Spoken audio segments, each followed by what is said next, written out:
Hello, everyone. You are listening to Those Are the Girls with Mallory Finch. I'm Mallory, and we are changing culture and bringing back traditional values. Woo. So today is the start of Women's Month. The day we're recording this is not, but when you hear this / see this, it will be Women's Month. And I have my friend Brooke Larkin on to discuss some womanly things. This is kind of going to be our intro. We're going to talk about a lot of topics this month. We're going to have someone talk about fertility, and we're going to have someone talk about the dreaded hormonal birth control. Nothing gets you guys up in arms like me talking about birth control, so we're going to have someone answer some questions and get to the bottom of some things. We're also going to have someone talk about periods. We're going to have other conversations. We're going to do the episode that you guys wanted to do with the lady who created Theranos. I cannot remember her name. You know who I'm talking about? Elizabeth something. We haven't recorded that yet. But we're going to have that. So this month is filled with a lot of women-focused things, and this episode is kind of an intro. So I have Brooke on here. We're going to just talk about being Christian women, and we're going to just discuss what it feels and what it means to actually be a woman of God, really. And yeah, so Brooke, can you tell us a little bit about yourself? Yeah, so I'm the Southeast Regional Coordinator for Students for Life of America. So I live in Charlotte, just right down the street from Mallory. You probably see her on my Instagram all the time. Probably. And I cover the Carolinas and Georgia, so I drive all over the place doing activism and advocacy with students all over the Carolinas and Georgia. So it's so much fun, keeps me busy, and I'm just so honored to be working full-time in the pro-life movement. Yeah, so as we've said many times, an issue that we think we know that women really care about is abortion. It is, it affects women specifically in a uniquely different way than it affects men. And it does affect men, but, you know, Pro Woman Podcast, we're going to talk about those things. We also want to talk about some other things that are, like, women-focused. So I guess the first question I think we should discuss is, what does it mean to be a woman to you? A woman, a female, however you want to say it. Yeah, so the first thought that comes to my mind, which is kind of funny, I went to Liberty University in Virginia for college, and my freshman year, first semester, I took an EVAN 101 class. It was an all-girls evangelism class. Oh. So, yeah, it was a very interesting experience. Was it all girls on purpose? Yes. Okay. So nice. I like that. Yeah, so every class we had to turn to the left and say, "You are a beautiful creation of God." And then turn to the right and say, "You are a beautiful creation of God." And then our teacher said, "Now proclaim this biblical truth. I am a beautiful creation of God."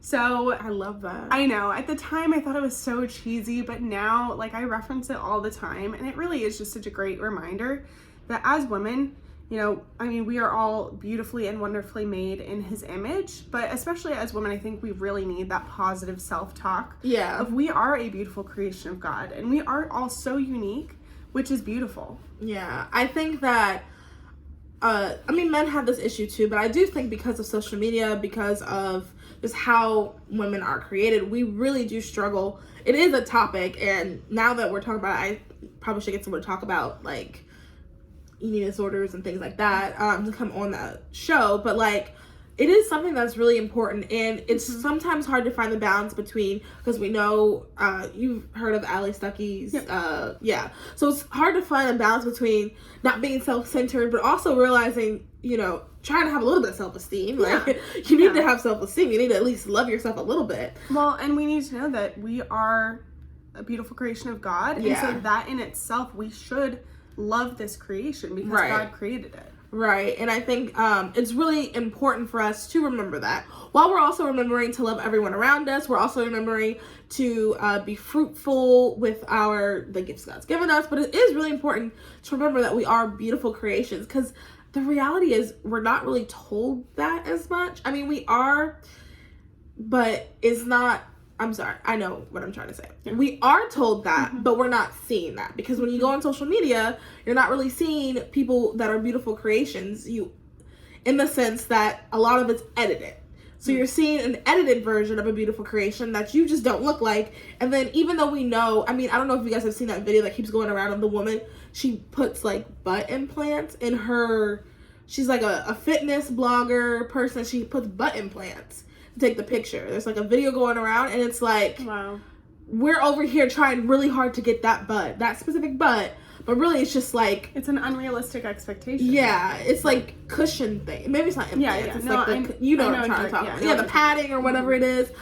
We have unrealistic expectations, and I just think that thinking of us as a beautiful creation is so important.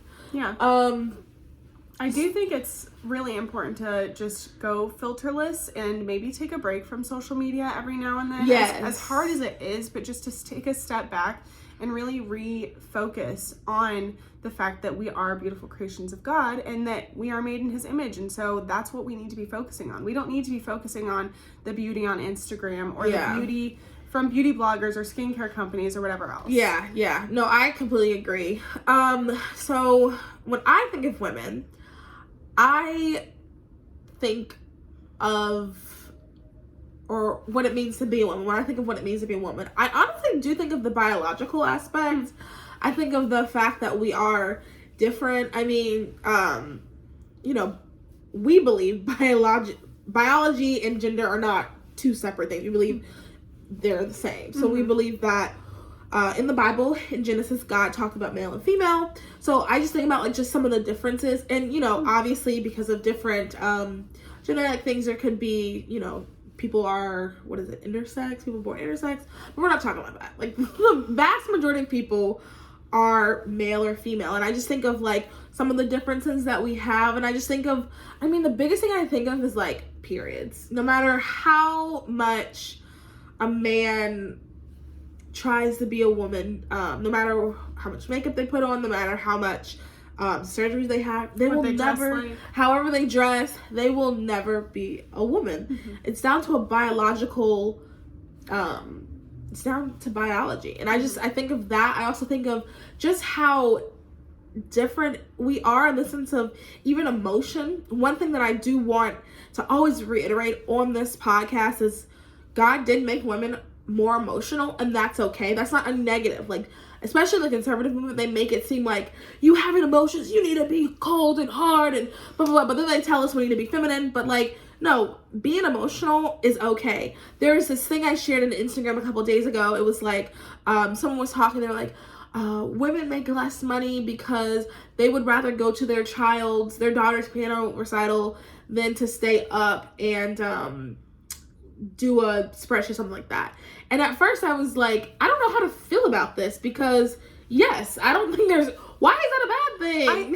And that's frustrating because I feel like a good dad would rather go to their child's dance exactly. Like if we're gonna be pro family, and the person who said it was someone who was on Fox News, but I won't get into that. We're gonna be pro family. I think it's okay. We went to see our child do piano, so I hope that my husband will miss work someday to come and support. Yeah, and like that's family. That I think that's important in child development as well. Exactly. And like when I think about that, I think about as women, that's okay. I think about also too, it was a statistic on this page I follow for women who are CEOs, and it was like more women CEOs took a pay cut in the pandemic than men.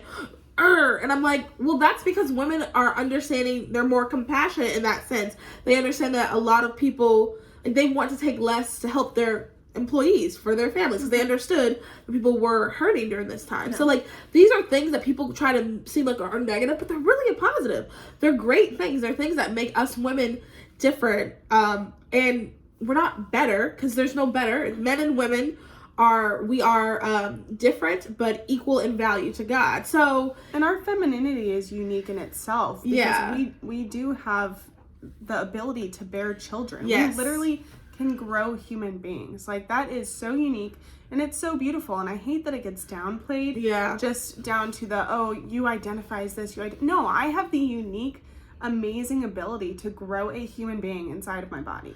And I think part of why, especially in our younger generations, it has become this thing where women or young girls are wanting to not identify as women is because it's been so stigmatized. It's been so looked down upon by society, just in general. I mean, we've come far in the sense of like women now can have their own bank accounts, and you know what? I think that's a good thing. I'm sorry, like that's a positive. I know some people might not, but women can have their own thinking caps. Women can live by themselves. They can drive themselves. These are good things. But they can vote. I mean, gorgeous vote. Make sure you watch that on YouTube. There's so many things that we've come so far, and I think that lost where I was going with this. What did you say? Oh, we were talking about, so like I think I think that because it's been downplayed so much, girls are losing their, like, what makes them unique. They're losing the part that, like, makes you happy to be a girl. I honestly, like, and I know not everybody's gonna be this way, and I know there were girls that grew up tomboys, but I never had the tomboy phase. I loved being a girl. I love getting my nails done, my hair done. I love dressing up, like, love lipstick. Like, I just loved being a girl, and I just feel like that's just not a thing anymore, because we always talk about the negatives, and I mean, there are negatives in the sense of, I don't mean your period, because we do want to make sure, like, your period is a good thing. It is a sign that you're alive. But I mean, the negatives, it's a sign that you're healthy. It's a sign you're healthy. I mean, there's negatives such as, like, sexual assault and things like that, but, like, there's so many other positives, and I think we just aren't celebrating that. So especially young girls are just seeing, and I mean, sometimes I have to turn the statistics off myself. I'm not saying to, like, bury your head in the sand, but sometimes I'll be on Twitter and people will be sharing their stories, and it's sad and it's awful, and I'm just like, oh, being a girl is so hard. But it really, this one thing does not encompass all of femininity. Yes. And I think we just got to do a better job at discussing the entire broad spectrum of femininity. Yeah, all aspects in all areas, because there are so many different aspects that do make up a woman, and there's so many differences between men and women that we really do need to acknowledge, and we need to also celebrate those. Yes, yeah. Because it's a great thing that men and women are different. We bring so many amazing qualities to the table that the other one doesn't have. Yeah. So we need to celebrate that women are a little bit more emotional, because then you can connect so much deeper with your partner through that. Yeah. There's just so many other aspects that really, I think, are getting swept under the table because they have been looked at as negative in the past. Yeah, and I think that's also kind of like piggybacking on what you said. That's also why marriage works so well between a man and a woman. We won't get into the full spectrum of that, but because of what you said, we complement each other. Things that women have, don't have, men don't have. I mean, not to be graphic, our parts fit together perfectly. Like, there's no other way to say it. So God made it this way for us to complement each other and for us to be together like that. Yeah, come together and ultimately glorify Him also. Yeah. If you could say, what is your favorite part about being a woman? Like, physical thing, emotional thing, mental thing, like which part? Like, just any of those? Yeah, whatever. When I said that, what was the first thing that popped in your head? I think my favorite part about being a woman is to be able to uplift other women, because there are so many mental health issues that both men and women go through, but if I can encourage another woman, if I can make her feel beautiful, if I can just uplift her, then I've done my job, Yeah. And I think as a follower of Christ, that's so important that we are encouraging and uplifting each other, and that we do help each other see the true beauty, the inside beauty, as well as the outside beauty, because we are all beautiful in our own ways. Yeah. No, that's good. The first thing that popped into my mind when I said, what do I like about being a woman, was I really like empathy, and I feel like I'm saying, like, men are just this hard and they're not. Everyone's different. You can't lump anyone into one box. Right. Like, there are some men that are more emotional. There are some women that are more emotional, or vice versa. Yes, exactly. I do feel like part of this is me making up science. I don't know how true this is, but I think because women or think about, like, whenever you went through something, the first person you're gonna call is your mom. Like, I'll say I've called my dad for, like, the car stuff. I've called him for, like, maybe, I feel like that's probably all I call him. But, like, anything else, it's my mom. And I think it's just because, I've called my dad for money, but, like, anything else is pretty much my mom. And I think maybe because we are with our mothers much longer than our fathers because, I mean, we're in our mother's stomachs for 9 months. That's when we're most vulnerable, and they protect us.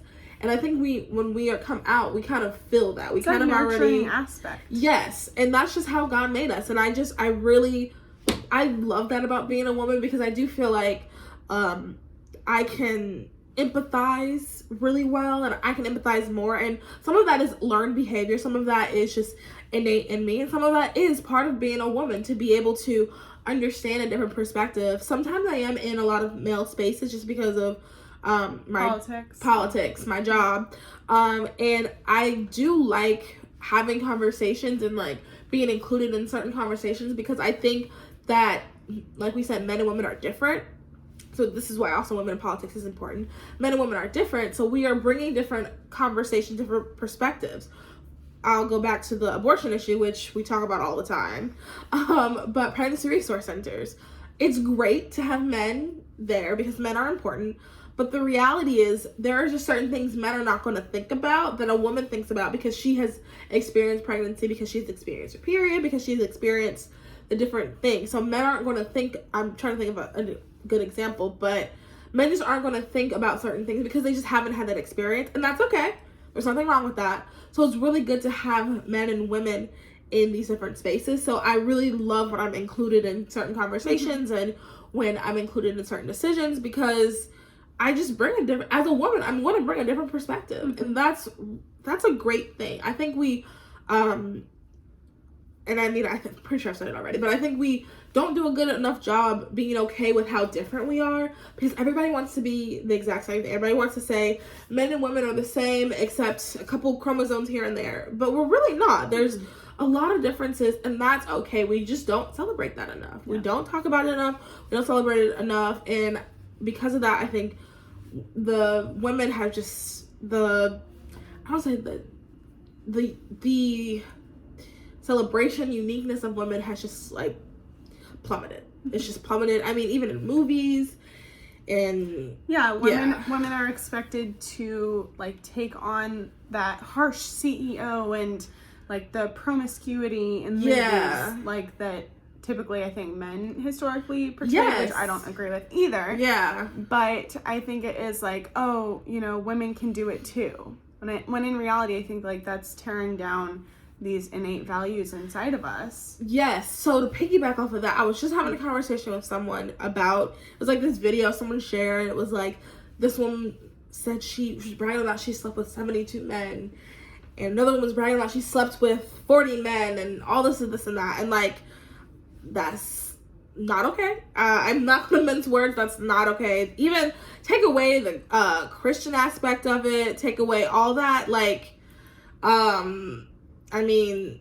STDs, like, just first thing I thought of was like, oh my gosh, she has to have STDs. Has she been checked? Yeah, but anyway, that is typically, quote unquote, how men were, and I think women are just trying to overcorrect. Like, I'm so hurt because I was dating this guy and he was sleeping with a bunch of other girls, so I'm gonna do the same thing, and we're overcorrecting, when at the end of the day, that's why we have morality. That's why we say this thing is wrong.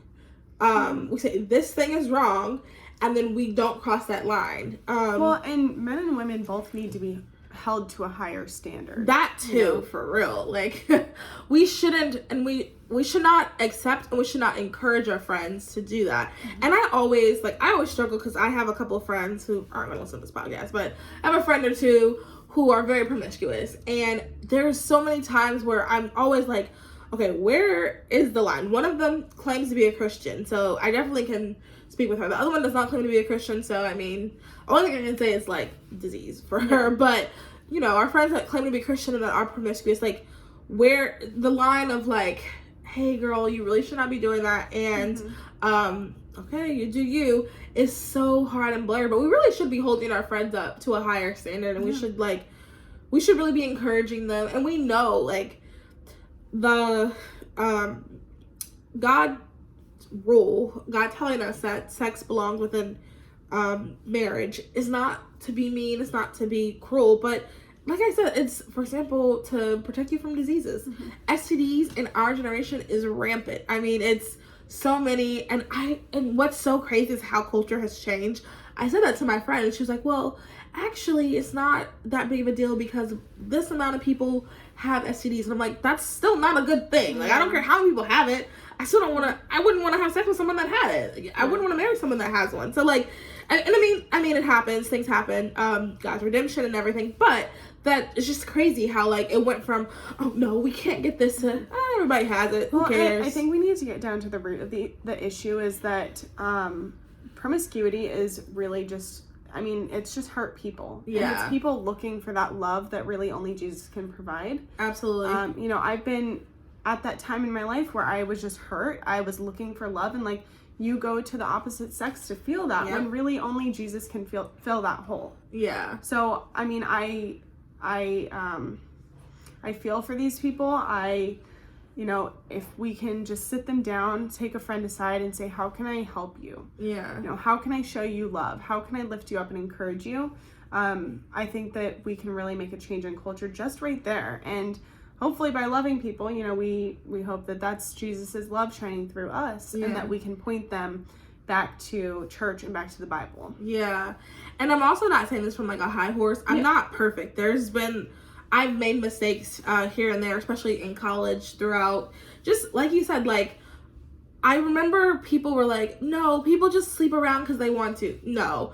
As someone who has felt lonely, people sleep around, people make out with random people. People do that because they are looking for something. They want to feel connection. They want to feel connection. They want to feel something. Mm-hmm. I remember in college, I had he was a boyfriend, but I doubt he would even say he was my boyfriend because so many other girls. Anyway, and I remember wanting so badly for him to like me, and you know, when we would kiss, I'd be like, okay, this is it. He finally likes me, and like, it wasn't necessarily because I liked him, but that wasn't what I was looking for. I was looking for someone, like, an actual connection. And like, women, when we are going out sleeping with a bunch of men, when we are doing all the promiscuity, we are going against our femininity. Exactly, and it's just gonna leave you feeling empty. Yeah, like, I legitimately, and this isn't like a judgment thing, I just don't understand how women can sleep with a bunch of people, because I mean, I hold a guy's hand for too long and I'm already imagining like my love, like our children, this how many kids we're gonna have. Yeah, like I have no idea how women can, because that's part of our, like, just who we are. We're naturally monogamous, and men are too. Unfortunately, they've had a longer run at being able to sleep around and do X, Y, and Z, but men are too. It being socially acceptable, that's the right word for it. They've had a longer run of it being socially acceptable, but I mean, we forgot what I was saying. Women, I know for a fact that when women are doing that, it's not just a matter of, oh, we just want to be free. It's, you're looking for something. We're looking for something. We're looking for love. I remember I liked this guy so much, and I really wanted him to love me, even though there was times where he, you know, well, I'm going to be with this other girl, blah, blah, blah. And I just really wanted to be with him. And we're all looking for love. Mm-hmm. I don't care who it is. I think we've all been through that. Even when you think back to like elementary school, like passing notes and being like, I have a crush on him. And you just feel crushed when they don't feel the same way back. Yeah. When you get that rejection. And I mean, that's a difficult thing to go through. Yeah. Especially in those developmental stages when you just feel like so lonely and broken when, I mean, it's just like a guy saying he doesn't like you back. But ultimately, like, there's so much worse that could and probably will happen. So. And deep down, we just want to feel love. Yeah. That's what it comes down to. Yeah. And even once again, my friend doesn't listen to this, but like, one of my friends, she was very promiscuous, but then she finally found someone, and you know, her thing was she's going to keep going, and then she found, because at the end of the day, even when she was like, oh, I don't care, like, I'm gonna do whatever, no, she cared. Because if she didn't care, she wouldn't have stayed with the person who she feels loves her and she loves them. Exactly. Everyone cares, and that's okay to care. That's the other thing too. I feel like because, and not trying to blame men, but I think because so many women have been hurt by men who did not care, we think that we have to be women who don't care. And we do care. It's okay to care that this person has hurt you. It's okay to care. It is okay to want to be married. This all boils down to the family unit, too. Yes. Because if we can raise our sons up to be strong biblical men, yes, then they will treat women like they deserve to be treated. Yes. Yeah. And I think that... But also, in the same breath, we need to treat women the same. We need to train our women up to be strong, biblical, Proverbs 31 women. Yeah. And I think somewhere along the way, we just got lost. I think because of the breakdown in the family. Yeah, exactly. That's what it all comes down to. Yeah, we got lost in training our girls to be good women and training our men to be good men. And also, too, like, as girls, we have to hold men to a higher standard. I think that's one thing that I've learned. Only with age, though. With age and maturity, that, like, this is what I want. This is how I want a man to treat me. So I'm not going to accept X, Y, and Z. If a guy wants to kiss you, take me on a date first. Yes. Right? Yes. Things like that. Treat me like a lady, and I'll treat you like a man. Exactly. If we're on, I don't want to say Tinder or Bumble. Okay, Cupid. No, that's any not dating app. Any dating sites. Any acts for Snapchat first? Okay, to me that's a red flag because it's, like, having these standards are really important. And I think if we as women start having these standards, men will move up to them, because the reality is, this is terrible and it's the truth though. 9 times out of 10, men are doing things for women. But women are doing things for men. Absolutely. So if we are holding ourselves to a higher standard, men are going to come up to that standard. Yeah. And then, you can do things for him, make him like you. But, like, if we just hold this man to a higher standard, they're going to raise up. I think we need to do it. I think especially as biblical Christian women, we cannot allow the world to influence our choices. Yes. We need to find biblical Christian men. We cannot be trying to missionary date. Flirt to convert. Yeah. Yes. Yeah. Flirt to convert, missionary date. Guys shouldn't do that either. No, it's unacceptable. And this is how so many women end up compromising their values, is finding these secular men that want X, Y, and Z, but that doesn't line up with the Bible. Yeah. And where are we drawing that line? So, ladies, find your man in church. Yeah. Or maybe on Christian Mingle. Yeah. Well, whatever you use. Find a good Christian app that doesn't have bots. Well, yeah. And I think, like I said, it comes down to the family. The men, we got to raise up some leaders. We got to bring them to church, teach them the Bible. Yeah. And ultimately, if women that are listening to this hold to that standard, you will find a man that will respect your standards. Yeah. And if he isn't already up to them, he'll bring them up to them. Yeah. And then we need leaders. Yeah. So that's ultimately what we need to expect out of men, is to be the leader of the relationship, because then that's going to be the leader of the home and the leader of the family. Yeah, absolutely. I want to clarify, that doesn't mean you have no say, because you do. It's a partnership. But ultimately, we want men that are going to be influential and not just conform to the world. Yeah. And I think another thing to remember, ladies listening, is no matter what anyone says, women essentially follow their husbands or their partners, and we can say we are these strong women, and it doesn't make you less strong. And what I mean by that is, I know so many girls that married men that were more conservative than them, and then now they're like the leaders of the conservative. Like, women tend to gravitate further to what their husbands are. And on the flip, I know 1 or 2 girls whose boyfriends are a little bit more liberal, and all of a sudden they start having these different opinions, and I'm like, a year ago, you didn't believe that. Yeah. It's just, and at first I thought, well, maybe it's just the conservative influence, and it really just seems like women are kind of flowing toward men, which is okay. That's not necessarily a bad thing. I mean, well, in the sense of, like, it's not a bad thing if you have a good male spouse. Yes. Like, if you're married to someone who is you should be bringing each other closer to God. Like, that's the whole purpose of marriage and dating, is to bring each other closer to God.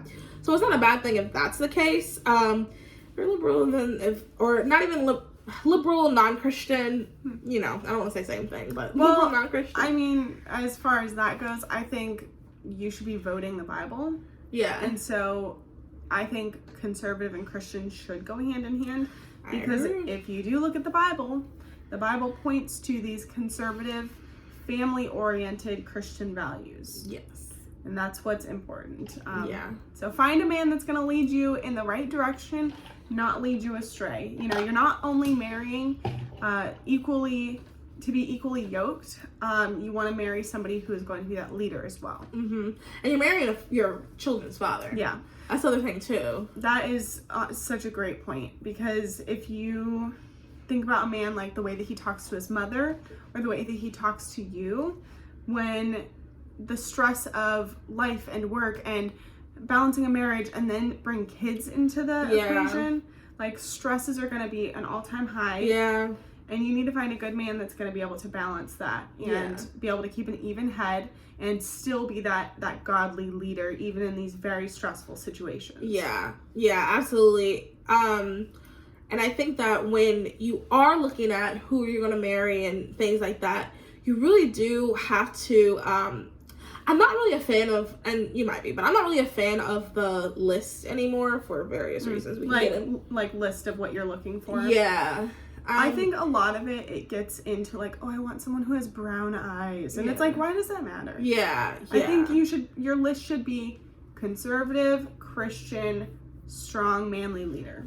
That's ambitious. Ambitious. Yeah. Like things like that. Yeah. And I'm personally not the biggest fan of that, because I think our prayer should be God's will be done. That's what I've learned over the years. I think God's will be those characteristics. Right. So, but I think when, you know, you are in that season where you are looking for the person who's going to be the leader, the father of your children, I think it's also really important to talk to your girlfriends about it too. I think female Christian friendships are really important. And one thing I always said, especially when I was in college, and when people would ask me, is like, you need to have Christian friends. If you're a Christian, you have to have Christian friends. You don't have to go get your nails done with them all the time. They don't have to be your, beside you at every moment, but you do need to have them for moments like that, for girl thing situations, because I have some really good friends that I absolutely love and adore, but if there's like if I'm going through a spiritual battle, if I need healing even, I'm probably not going to ask them. That's my Christian friends. And that's just because at the end of the day, you have a connection with them that your non-Christian friends just don't have. Doesn't mean don't have non-Christian friends. It doesn't mean your non-Christian friends are less than you. It just means that you're having good female Christian friends is so important. It just means that you have people who can go into battle, quote unquote, battle with you. Yeah. That's such a great point, because truly those are the people that are going to pray for you. Yeah. Those are the people that are going to stand by you through those hard times, give you words of encouragement, and ultimately like fight these spiritual battles with you. Yeah. So I've noticed that too, where it's like, if I really need prayer, like I go to a couple friends where I'm like, I know I can trust you to actually pray for me, not just say, okay, praying for you. Yeah. Or like, okay, good vibes. Yeah. And I say good vibes all the time, but if I'm, for example, if I have cancer, I don't want you to be saying good vibes. I need you to be like, all right, let's go pray. Like, let's go talk to your pastor. I don't know. I don't need good vibes. I need prayer. So last question. Okay. And we ask this question to all of our guests. Okay. If every girl in the world was listening to you right now. Wow. That's a lot of pressure. Every girl. So, Okay. And you wanted to give them advice, what would it be? It could be about literally anything. Yeah. Something that I have focused on a ton probably in the past 10 years is just positive self-talk.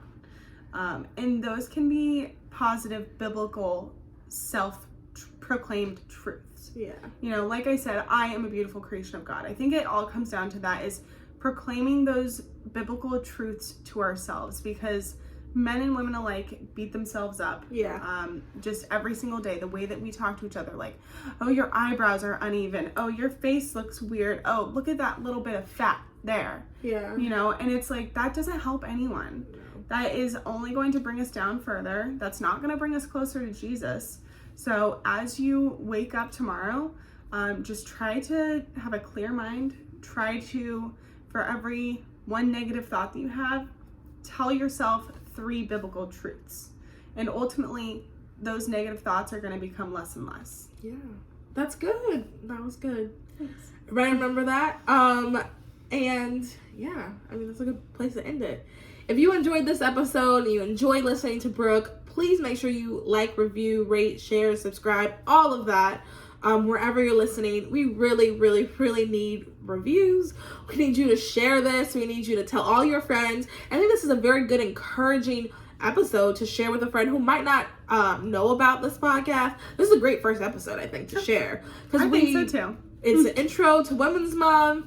We have Brooke on, and it just shows how pro-woman and how much we care about women. And it was a different style, I guess. We really just talked instead of asking a bunch of questions, and we just really had dialogue on this. It helps that we do this on our 3-hour drives to the Raleigh March for we kind of had these conversations anywho, but you know, this time we invited you guys in.